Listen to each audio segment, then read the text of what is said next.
What I'm going to do now is just orient you to the different structures that we're going to talk about. So right here we have just a skull. Right here at the front we have the maxilla, which is the top jaw, and this is a stationary jaw. It doesn't move. And then underneath we have the mandible, which connects to the lower teeth.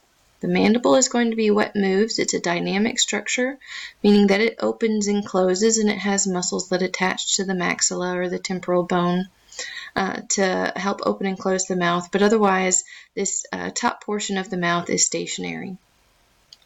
Now what I want to do is hide all of these structures so that we can get to the inside of the face. Taking away those skull structures, and now we're just left with the gums where the teeth attach to on the top and the bottom.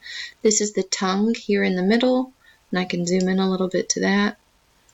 And we're going to see on the inside the roof of the mouth.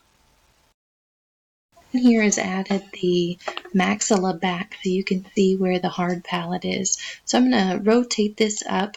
You can see this is the hard palate here, and these are going to be the muscles of the velum in the back of the mouth, right here. So now I'm going to make the maxilla disappear because we're done with the hard palate. And now you can just see this is the nasal cavity here up at the top.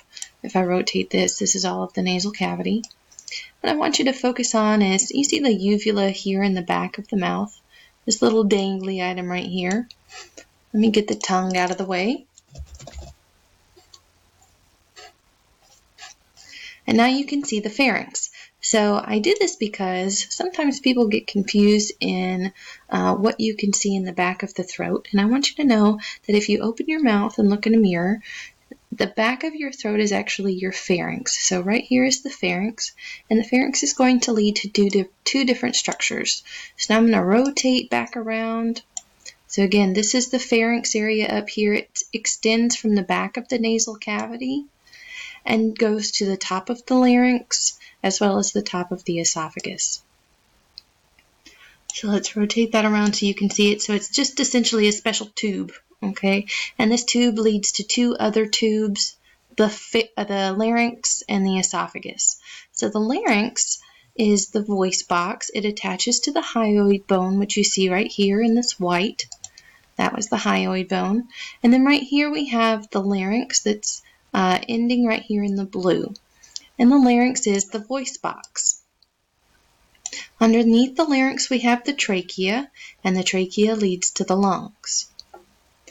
In the back, we have the pharynx here in the bright red leading to the light pink or now highlighted yellow esophagus, and the esophagus leads to the stomach.